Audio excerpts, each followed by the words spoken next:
In 1873, searchers entered a lonely Kansas cabin expecting clues.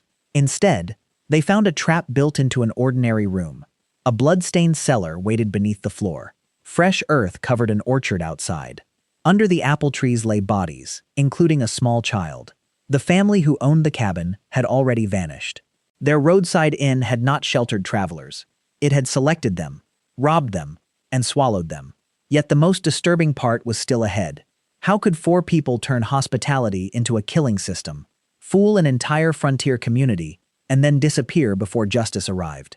To understand the Bender story, picture southeastern Kansas in the early 1870s. The state was young, the Civil War had ended, but violence had not. Settlements were scattered across open prairie, roads were rough tracks, law enforcement was thin, distant, and sometimes unreliable. Travelers carried cash, watches, horses, blankets, and tools, because banks and supply stores were rare. That made each wagon a moving bank account. The Homestead Act encouraged settlers to claim land and build new lives. Immigrants arrived from Europe. Families moved west from crowded eastern cities. Some were escaping poverty. Others wanted land, privacy, or reinvention. On the frontier, a person could arrive with almost no documented past. That freedom created opportunity. It also created cover. Around 1870, 4 people known as the Benders settled near Cherry Vale, Kansas. They were called John, or Pa Bender, his wife, known as Ma, and 2 younger adults, John Jr. and Kate. Their exact relationships remain uncertain. Some accounts describe the younger pair as siblings. Others suspected they were married. Even their real names and backgrounds have been debated. The older couple spoke limited English, with strong German accents. The younger 2 communicated more easily with local residents. Kate became the public face of the household. She was confident, sociable, and unusually theatrical for an isolated prairie settlement. Their home was a simple wooden cabin beside a well-traveled route. A large canvas curtain divided the interior. The front became a grocery shop and dining area. The rear served as the family's private space. They sold food, supplies, and meals. They also offered travelers a place to rest. That sounds harmless. On a long frontier journey, it sounded wonderful. Kate added another attraction. Spiritualism was popular across 19th century America. Seances, spirit messages, and claims of supernatural healing drew paying audiences. Kate presented herself as a healer and medium. She advertised her supposed ability to communicate with the dead. For grieving or curious travelers, the lonely cabin offered food, conversation, and perhaps a message from someone they had lost. The performance also gave Kate something more practical: attention. According to the commonly repeated reconstruction, a chosen guest was seated at the dining table, with his back toward the canvas partition. Kate kept him engaged. She asked questions, offered a meal, or discussed spiritual matters. Behind the curtain, another family member waited. Then came the strike. Investigators believed a victim was hit in the skull with a hammer or heavy mallet.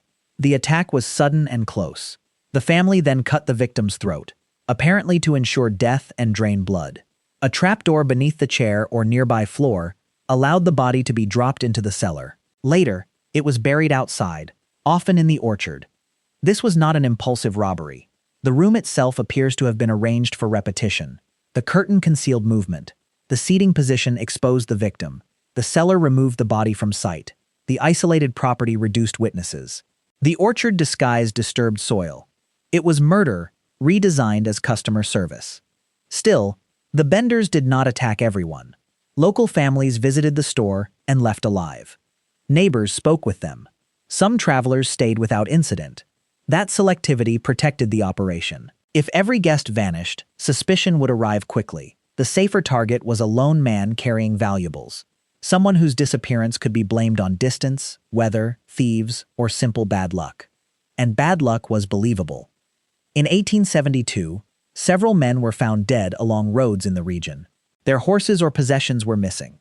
Residents suspected roaming criminals or horse thieves. Such violence was alarming, but not unimaginable.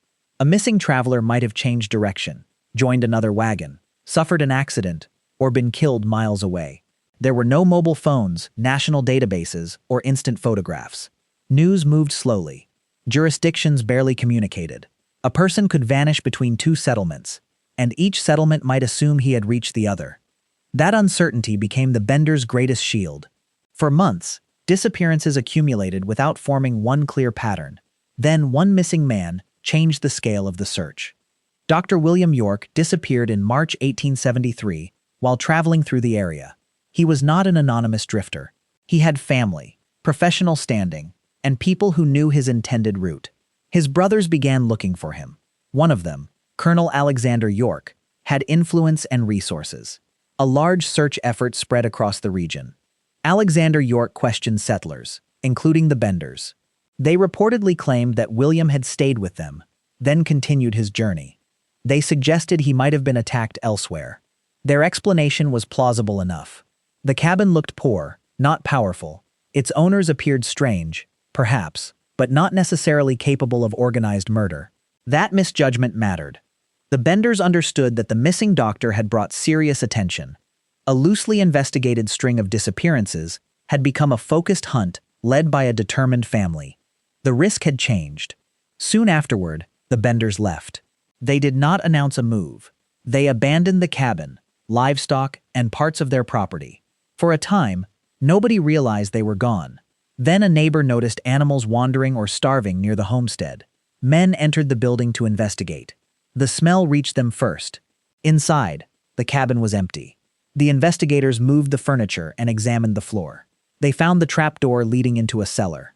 The space below contained clotted blood and an unbearable odor, but no bodies. Searchers began probing the ground outside. The orchard looked healthy. Its trees had benefited from carefully turned soil. One grave revealed Dr. William York. More graves followed. Contemporary reports and later histories differ on details, but at least 8 bodies were recovered from the property. The identified victims included several adult men. One grave contained a young girl, believed to be around 18 months old, buried with her father, or found among the victims linked to him.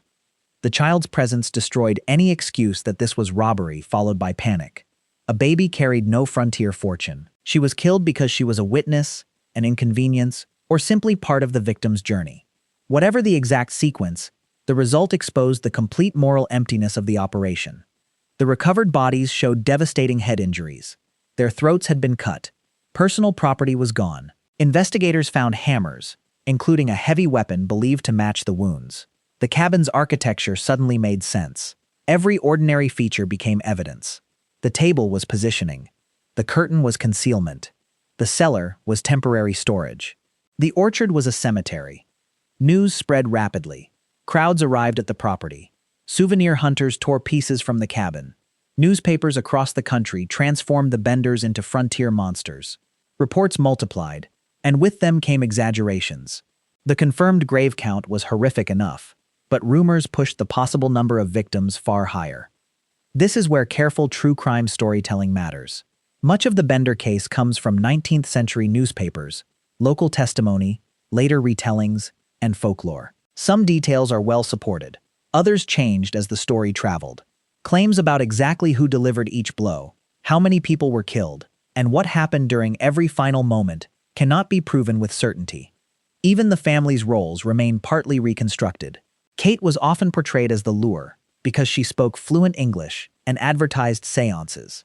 Pa, or John Jr., was frequently described as the attacker behind the curtain. Ma was depicted as helping with robbery, concealment, or killing.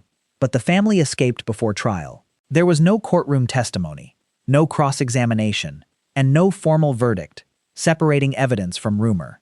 What is clear is collective participation. 4 adults lived inside a structure, repeatedly used to rob and kill. Bodies were buried outside their home. The operation required attraction, timing, violence, disposal, and silence. This was not one secret offender hiding from an innocent household. It functioned as a family enterprise. Authorities now faced an embarrassing reality. They had discovered the crime scene after giving the suspects time to flee. A reward was offered. Posses, detectives, and bounty hunters followed reports across Kansas and beyond. Investigators traced the family's wagon and believed they had traveled by train after abandoning it. From there, the trail fractured. Sightings appeared in Texas, Oklahoma, New Mexico, Colorado, and other locations. Some witnesses claimed Kate and Ma disguised themselves as men.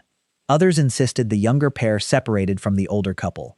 Stories circulated that vigilantes had caught and killed the Benders, then hidden the bodies. Another tale claimed indigenous fighters killed them. Still another placed them comfortably among outlaws in Texas. Each version solved the mystery neatly. None solved it reliably. Over the following decades, people were repeatedly accused of being surviving Benders. In 1889, authorities in Michigan arrested two women, Almira Monroe and Sarah Davis, after someone claimed they were Ma and Kate. Kansas officials attempted identification, but witnesses disagreed, the evidence weakened, and the women were eventually released. That failed case revealed the central problem.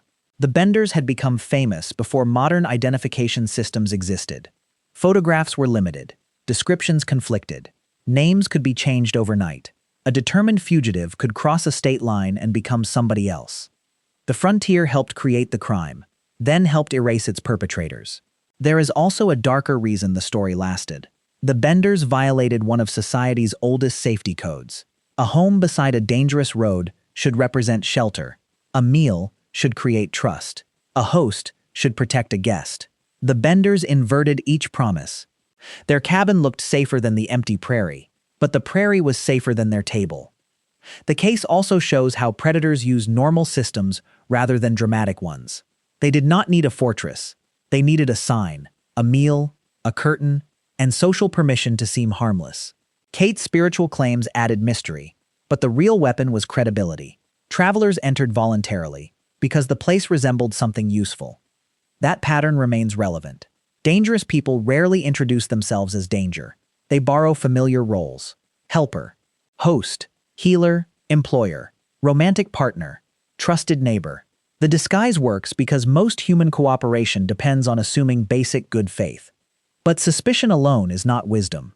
The lesson is not that every stranger is a killer. The lesson is that patterns matter. Multiple disappearances along the same route matter. Contradictory accounts matter. A missing person's planned destination matters. And social status should not determine urgency. Several travelers vanished before William York. The investigation accelerated only when a prominent doctor with influential relatives disappeared. The Benders did not become more dangerous when York went missing. The missing man simply had a network powerful enough to force attention. That is the case's most uncomfortable truth. Predators often survive inside gaps between communities, records, and institutions. The early victims were separated by distance and weak communication. Their disappearances looked individual. Only later did the orchard reveal that they were connected. By then, the family was gone.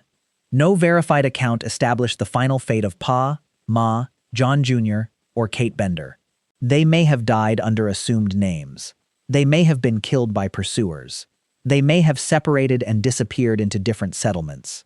The legends are plentiful because certainty is absent.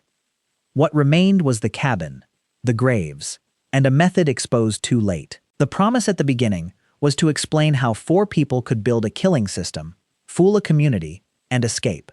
They succeeded by exploiting the exact conditions around them: isolated roads, cash-carrying travelers, poor communication, uncertain identities, limited policing, and the social comfort of an open door. They did not hide the trap far from ordinary life. They placed it inside ordinary life. That is why the Bender story still unsettles people more than a century later. The horror was not only beneath the orchard. It began at the table, where a tired traveler believed the dangerous part of the journey was finally over.